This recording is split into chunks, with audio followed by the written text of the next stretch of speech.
You ever hear those stories about people who hit the jackpot and suddenly their life turns into a dream? Yeah, well, this isn't one of those stories. This is the story of Daniel Carter, a regular guy just like you and me who went from barely scraping by to having more money than he knew what to do with. And then, faster than you could imagine, it was all gone. Disappeared. Poof.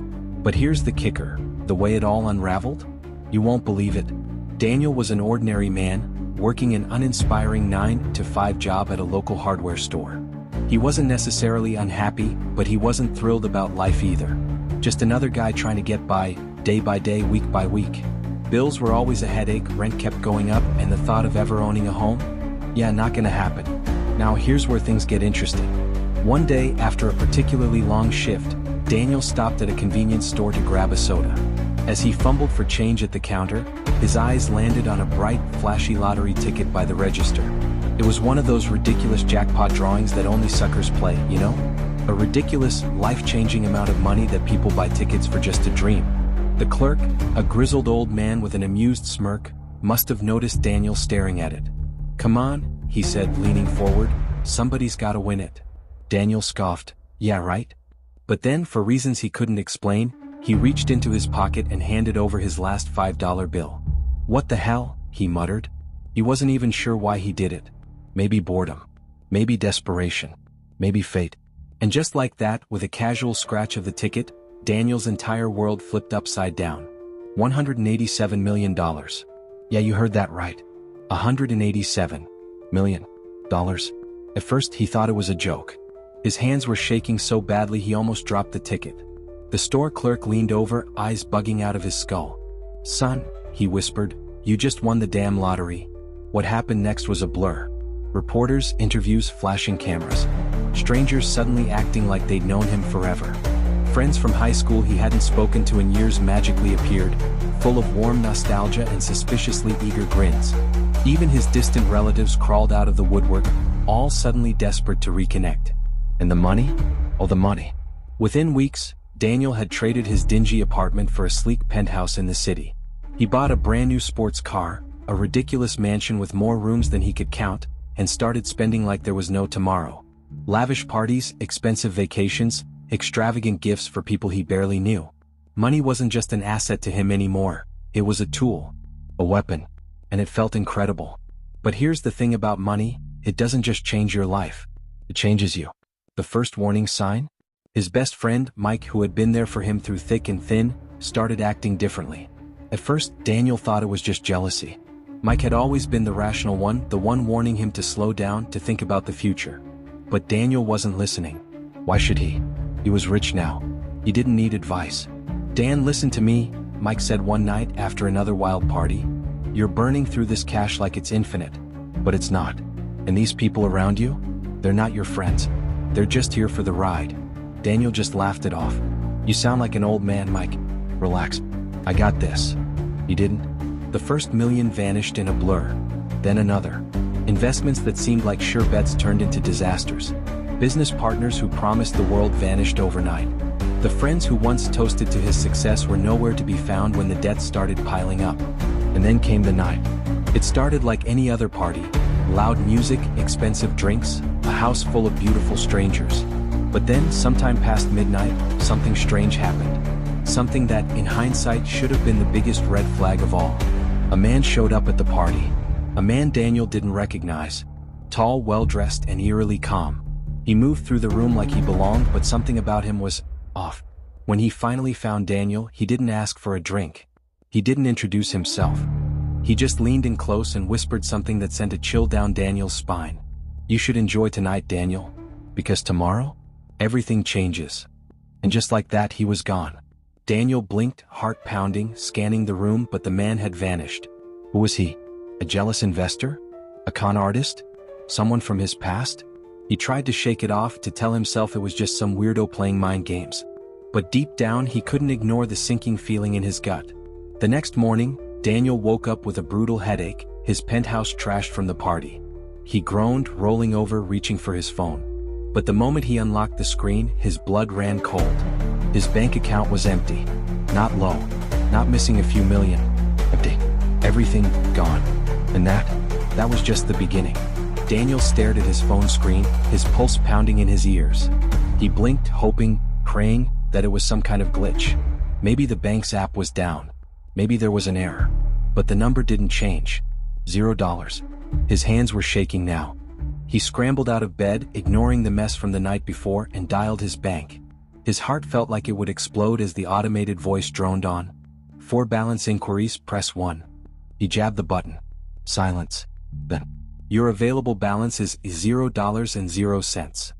His stomach dropped. He felt sick. This couldn't be happening. Daniel tried again. He logged into his online banking, went through every account, every investment. Nothing. His entire fortune, every last cent, had vanished overnight. The party haze from the night before was gone now, replaced with cold, hard fear. He sat there, frozen, his mind racing through every possible explanation. Had he been hacked? Robbed? Was this some kind of elaborate prank? And then, like a lightning bolt, he remembered the man from the party. You should enjoy tonight, Daniel. Because tomorrow, everything changes. Daniel's breath hitched. Who was that guy? What did he mean? Had he done this? Oh. His phone buzzed in his trembling hands. A call from Mike. Daniel answered immediately. Mike. Bro, listen, something crazy just happened. I think someone stole my... Dan, Mike's voice was low, serious. I need you to get out of your penthouse. Now. Daniel's heart skipped a beat. What? Why? No time to explain, Mike snapped. Just trust me. Get out. Right now. The urgency in his friend's voice sent a wave of panic through him. He grabbed his wallet. Empty. His watch, his phone. He bolted toward the door. But just as he reached for the handle, boom. A thunderous knock shook the door. Daniel's breath caught. Another knock. Louder this time. Mr. Carter. A cold, authoritative voice came from the other side. This is the Federal Investigation Bureau. We need you to open the door. Daniel felt like the ground had just disappeared beneath him. The FBI? What the hell was happening? He looked around, his mind screaming. His fortune was gone. Now the FBI was at his door. And Mike had just told him to run. His fingers hovered over the handle, his breath shallow. What had he done? What was he about to find out? And more importantly, was it already too late? Daniel stood frozen at the door, his pulse hammering. The FBI? Oh, what? What did they want? The knock came again, harder this time. Mr. Carter opened the door. His instincts screamed at him to run, but where? His penthouse was on the 22nd floor.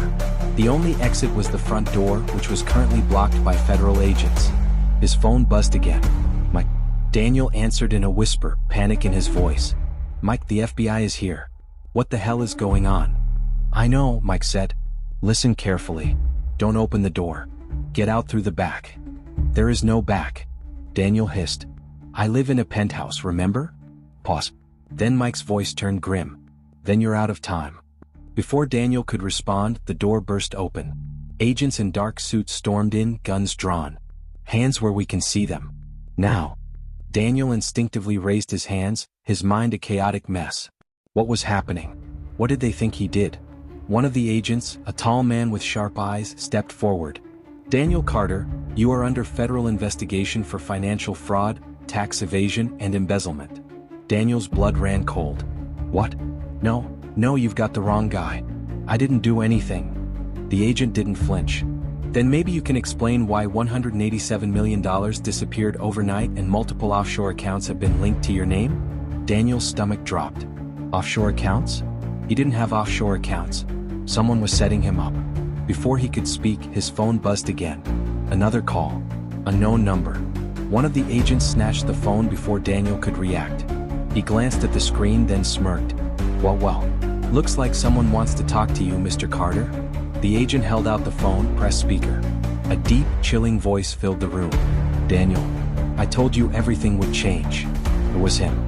The man from the party. The one who had warned him. Daniel's breath caught in his throat. Who are you? The voice chuckled. Oh, Daniel, you're asking the wrong question. The question you should be asking is, why did you think the money was ever really yours? The call ended. And in that moment, Daniel realized the horrifying truth. He had never won the lottery. He had been played. But by who? And why? Daniel sat in the interrogation room, hands shackled to the cold metal table. The fluorescent lights buzzed overhead, casting an eerie glow on the bleak gray walls. The FBI agents had left him alone for the past hour, likely watching from behind the one-way mirror, waiting for him to crack. But Daniel wasn't cracking. He was furious. He replayed the last few months in his head, searching for the moment he had been played. The moment someone had set him up. Because now one thing was painfully clear: he had never won the lottery.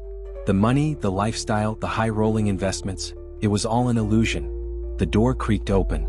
Agent Collins, the same sharp-eyed agent who arrested him, stepped inside. He carried a file in one hand, a cup of coffee in the other. He sat across from Daniel, set the file down, and took a long sip before speaking. "You look like a smart guy, Daniel," Collins said, flipping open the folder. "So, let me ask you something. How does a guy who works at a hardware store suddenly have $187 million deposited into his account?" Daniel clenched his jaw. "I told you. I won the lottery." Collins smirked. "Did you?" He slid a photograph across the table. Daniel hesitated before looking. His stomach tightened. It was a picture of the convenience store clerk. The same old man who had sold him the winning ticket. Only in this photo the man wasn't wearing a uniform. He was in a sleek black suit, stepping out of a luxury car. Daniel's mouth went dry. "What?" Collins leaned forward. "His name isn't Frank, and he doesn't work at a convenience store. His real name is Victor Langley, and he's been linked to multiple cases of high-stakes financial fraud." Daniel's mind reeled. "But the lottery commission confirmed my win. There were news reports. The cameras. All fake," Collins interrupted. "The TV interviews? The money? Planted." Daniel's head spun. "What? Why go through all that trouble?" Collins folded his hands. "That's what we're trying to figure out. But here's what we do know. You were never the target." Daniel stared at him. "Then who was?" Collins exhaled, then slid another document across the table. "That's what you're going to help us find out." Daniel picked up the paper. His breath hitched. It was a list of names. People he had met at parties. Investors. Business partners. And at the very bottom, circled in red, Daniel's best friend. The one who had warned him to run. His fingers tightened around the page. What the hell had Mike gotten him into? Daniel's pulse pounded in his ears as he stared at Mike's name, circled in red. His best friend. The only person who had warned him something was wrong. The only person who had told him to run. Collins watched him carefully. "You look surprised." Daniel snapped his eyes up. "Because I am. Mike would never set me up. He was the only one who wasn't after my money." Collins slid another document across the table. "Then maybe you can explain this." Daniel hesitated before looking. It was a bank statement. An offshore account. And under the name of the primary account holder, his heart stopped. "Michael Reynolds." Daniel shook his head. No way. There's gotta be a mistake." Collins leaned forward. "That account was opened 2 weeks before you won the lottery. And guess what? That's where most of your fortune disappeared to." Daniel's breath turned shallow. Mike had access to his finances. He'd warned Daniel about reckless spending. Had he done that just to cover his own tracks? No, it didn't make sense. Mike had been his best friend since childhood. He had no reason to do this. Unless a new, even more terrifying thought hit him. What if Mike wasn't behind it? What if he had been trying to save him? Daniel swallowed hard. "Where is he?" Collins tilted his head. "That's what we'd like to know." Daniel's stomach churned. "You can't find him?" Collins exhaled. "Not since this morning. His phone's off. Apartment's empty. No bank activity." He leaned in, lowering his voice. "Tell me, Daniel, do you really think he was warning you to run from us?" Daniel's throat went dry. Had Mike told him to run because he knew something was coming? Because he knew Daniel was about to be erased? The walls of the interrogation room suddenly felt too small, the air too thick. Collins sat back, watching him carefully. "Whatever's going on here, you're in the middle of it. So, Daniel, I need to know, what do you remember about the night you won?" Daniel closed his eyes, forcing himself to think. The night was hazy, lost in the excitement of suddenly becoming rich. But one thing stuck out. The convenience store. The clerk. The way he had pushed Daniel to buy the ticket. Come on. Somebody's gotta win it. Daniel opened his eyes. Victor Langley. The store clerk. He wasn't just running a scam, he picked me. Collins nodded. That's what we're thinking too. Daniel's breath shuddered. But why? Why go through all this just to give me fake money? Collins' face darkened. That's the part we haven't figured out yet. A tense silence filled the room. Then Daniel's phone, confiscated by the FBI, buzzed. Collins frowned, glancing at the number. He went to silence it, then stopped. His eyes widened slightly. He turned the screen toward Daniel. Unknown number. Daniel's breath hitched. The same caller from before. The man from the party. The one who had whispered, "Enjoy tonight because tomorrow, everything changes." Collins answered. "Who is this?" A long pause. Then in that same smooth, unsettling voice. "You're asking the wrong question again, Agent Collins. The question you should be asking is, where is Mike?" The call cut off. Daniel's blood ran cold. Because for the first time he realized, Mike wasn't the enemy. Mike was the next target. And if he was still alive, he was running out of time. For a long moment, no one spoke. Collins kept staring at the phone like it might start talking again. Daniel, on the other hand, felt like he had just stepped off a cliff. Mike was in danger. Real danger. And Daniel had no idea how to find him. Collins recovered first. He turned to one of the other agents behind the mirror. "Trace that call. Now." Then to Daniel, "You need to start talking. If you know where your friend might be, now's the time to speak up." Daniel clenched his fists. "I don't know. But I need to find him." Collins exhaled. "That's our job." Daniel laughed bitterly. "Oh yeah? Like how you guys protected me from having my entire life stolen." Collins' jaw tightened, but he said nothing. Daniel leaned forward. "Whoever this is, they're always one step ahead of you. You don't even know what they want. But I do." Collins narrowed his eyes. "And what's that?" Daniel took a breath. His voice was steady. "They want me to stop asking questions." Collins studied him for a long moment, then sighed. "All right, Daniel. Let's say you're right. Let's say you're the only one who can find Mike. Where would you start?" Daniel thought fast. Mike was smart. If he was on the run, he wouldn't go somewhere obvious. His apartment, his family's house. He'd go somewhere no one would look. Somewhere only Daniel would know. And then it hit him. The cabin. It was a tiny rundown shack in the woods just outside the city. A place they used to crash back in college when they wanted to get away. Daniel's pulse quickened. If Mike was hiding, that's where he'd be. "I need a car," Daniel said. "And I need to go alone." Collins scoffed. "Yeah, that's not happening." Daniel leveled his gaze at him. "Then he's going to die." Collins considered him, then muttered a curse under his breath. "Fine. But I'm coming with you." Daniel didn't argue. Because in his gut, he knew whoever was behind this wouldn't just let them find Mike. And when they did, the real game would begin. The drive to the cabin was tense. Daniel gripped the steering wheel so hard his knuckles turned white. Collins sat beside him, occasionally muttering into his radio, relaying their location to backup. Not that backup would matter if they were already too late. The sun had set by the time they reached the outskirts of the forest. The road turned from pavement to dirt, the headlights cutting through the thick trees. Daniel's heart pounded harder with each mile. He kept thinking about Mike. About the last thing the unknown caller had said. The question you should be asking is, where is Mike? It wasn't just a threat.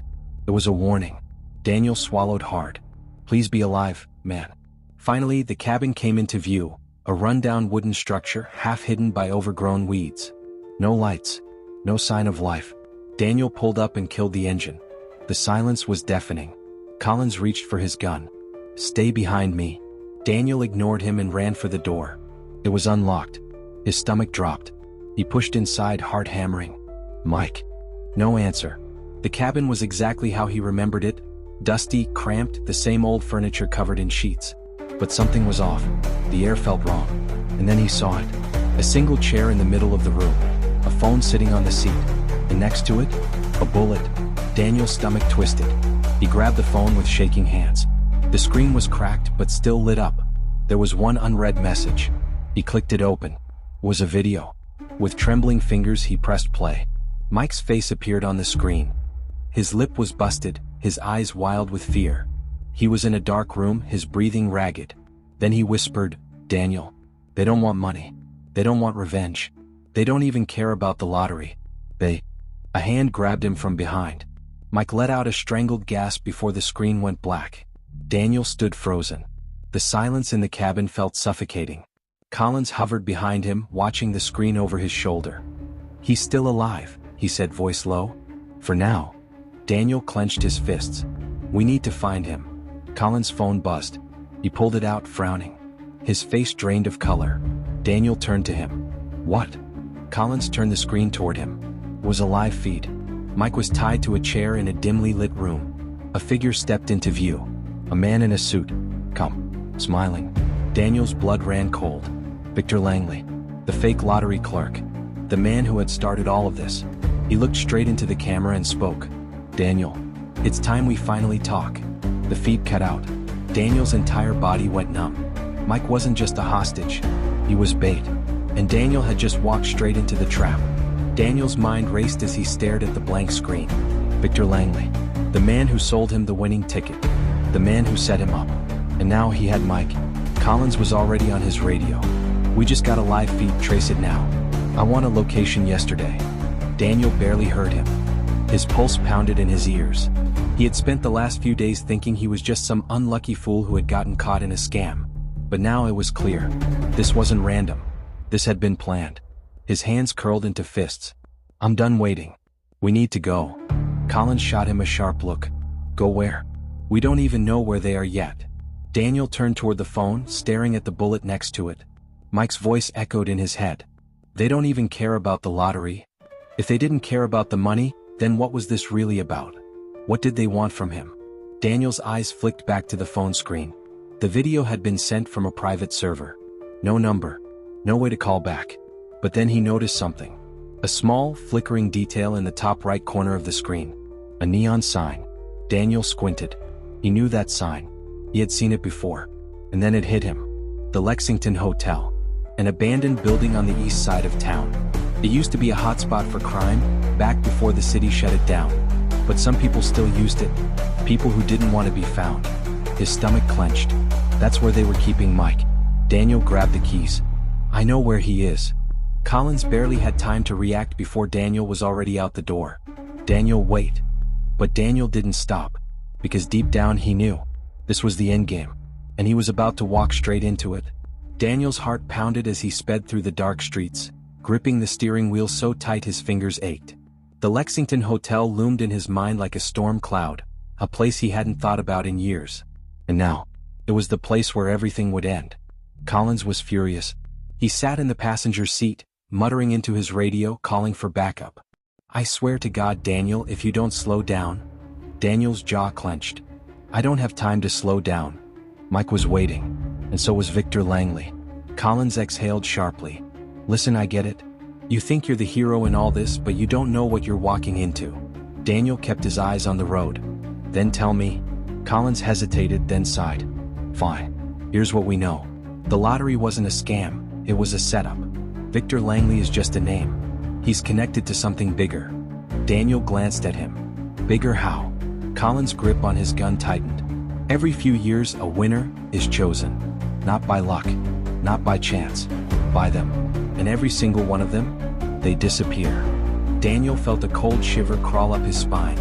Collins continued, the money is real, but it's not yours. It's bait. They give it to you, let you taste power, let you think you're in control. Then they take it back. Every cent. And by the time you realize what's happening, he looked Daniel dead in the eyes. You're already gone. Daniel's grip on the wheel tightened. Why me? Collins shook his head. That's the part we don't know. But if Langley is reaching out now, it means one thing. Daniel swallowed. What? Collins took a deep breath. He's ready to finish the job. 15 minutes later, they pulled up to the Lexington Hotel. The place was a ghost. Windows shattered. Paint peeling. The neon sign flickered weakly in the night. Daniel killed the engine. He and Collins exchanged a look. No turning back now. Collins reached for his gun. Stay close. Daniel nodded, his pulse racing. Every step toward the entrance felt like walking toward the edge of a cliff. Then, a single buzz. Daniel froze. He pulled out his phone. Unknown number. One message. He clicked it open. A single sentence. Come alone. And below it, a live feed of Mike. Daniel's breath caught. Mike was tied to a chair, barely conscious, a shadowy figure standing behind him. Collins peered over his shoulder, cursing. They know we're here. Daniel's mind raced. If he went in alone, it could be a trap. But if he didn't, Mike would die. He turned to Collins. You stay out here. If I don't come back. Not happening, Collins snapped. We go together. Daniel shook his head. If we go in guns blazing, Mike's dead before we even reach him. Collins cursed under his breath. He knew Daniel was right. Daniel took a deep breath. And then he stepped inside. The lobby was silent. Dust coated the floor. Moonlight streamed through the broken windows. Somewhere in the distance, a faint drip, drip, drip echoed through the halls. Then footsteps. Slow. Deliberate. A figure emerged from the shadows. Victor Langley. Still calm. Still smiling. "Daniel," he said smoothly. "We finally meet." Daniel's fists clenched. "Where's Mike?" Langley chuckled. "Oh, he's close. But first," he took a step forward. "I have a question for you." Daniel said nothing. Langley's smile widened. "How do you think this ends?" Daniel felt a cold wave wash over him.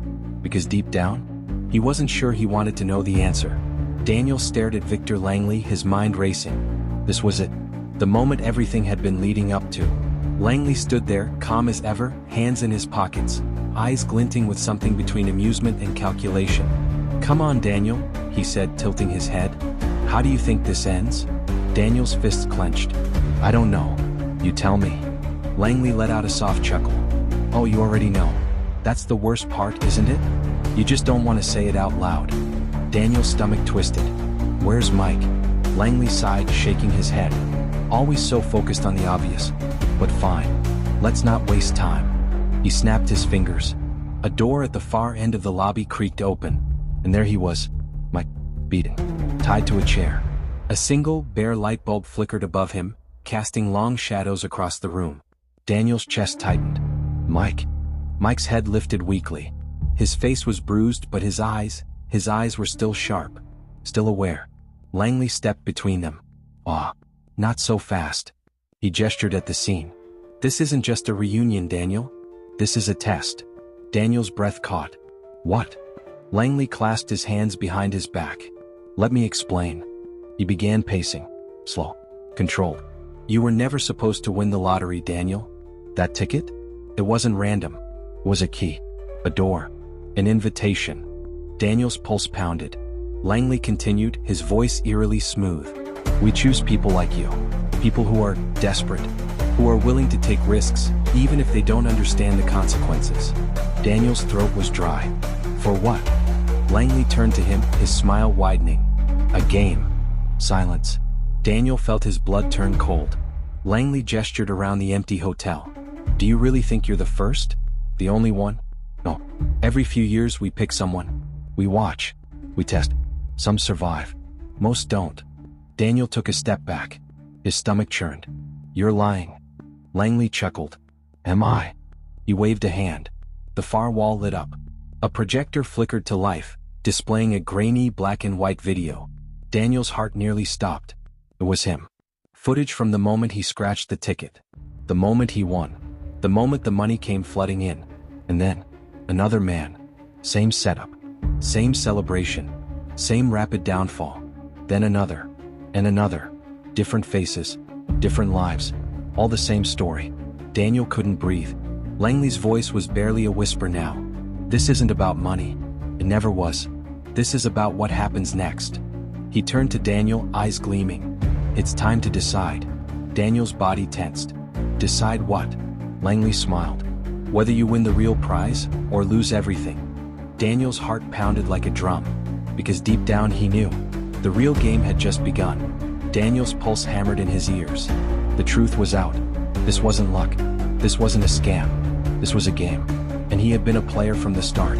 Langley stood before him, the same eerie smile playing on his lips.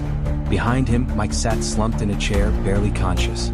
The grainy footage of past winners still flickered on the wall, each one telling the same story. Daniel gritted his teeth. "What do you want from me?" Langley chuckled. "Ah, now you're asking the right question." He stepped closer. "It's simple. You've been given wealth, power, freedom, and you lost it all. Just like the others. But unlike them, you're still here." Langley's eyes gleamed. "And that means you have a choice." Daniel's fists clenched. "What kind of choice?" Langley reached into his pocket and pulled out a single lottery ticket. Daniel's breath caught. Langley held it up between two fingers. "This is another chance. A chance to start over. To rebuild. To take everything you've learned and do it differently." Daniel eyed the ticket like it was a loaded gun. "What's the catch?" Langley's grin widened. "The catch is simple. If you take this, you play again. You get the money, the power, the influence. But this time you'll be playing with full awareness. Daniel's stomach twisted. And if I don't? Langley's smile faded slightly. Then you walk away. Right now. No more money, no more tricks. You go back to the life you had before. Daniel swallowed hard. And Mike? Langley shrugged. He walks too. If you leave, the game ends, for both of you. Daniel felt the weight of the decision pressing down on him. Take the ticket and he's back in the game. He could have it all again, but at what cost? Walk away and he loses everything, but he's free. He turned to Mike, who had finally lifted his head, his swollen eyes locking onto Daniel's. And in that moment he knew. It was never about the money. It was never about luck. It was about control. And Daniel Carter? He was done playing. He turned back to Langley. And without hesitation he said, "Keep your damn ticket."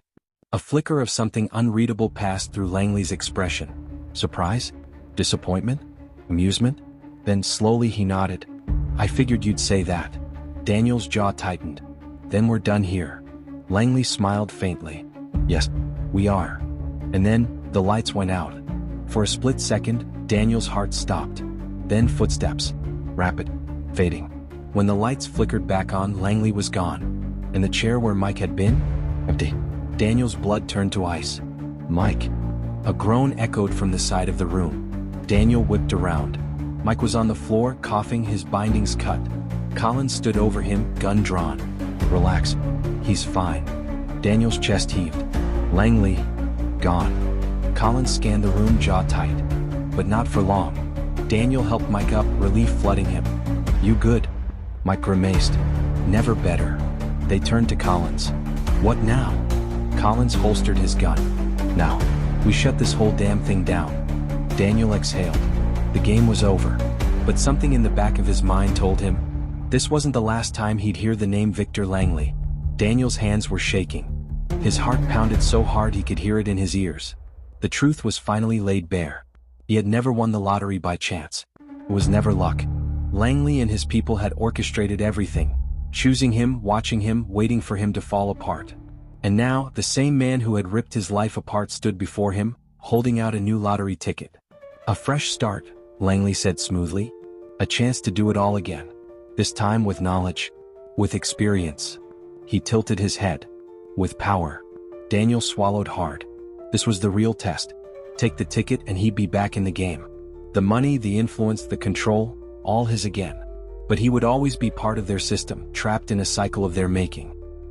Walk away. Lose everything but be free. Daniel turned to Mike, battered but alive, watching him with quiet intensity. Then, slowly he turned back to Langley. And with absolute certainty he said, "No." Langley blinked.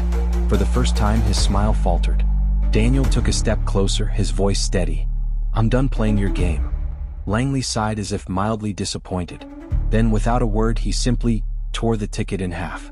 The small pieces fluttered to the ground. And just like that, it was over. Langley gave Daniel one last unreadable look. Then he stepped back, smoothed his suit and walked away, disappearing into the shadows. The moment he was gone, the tension in the air snapped. Mike exhaled a shaky breath. "Tell me that's really the end of this nightmare." Daniel turned to him, feeling something he hadn't felt in a long time. Clarity. Peace. Freedom. "Yeah," Daniel said, breathing deeply. "It's over." And for the first time since that fateful day in the convenience store, he knew it really was.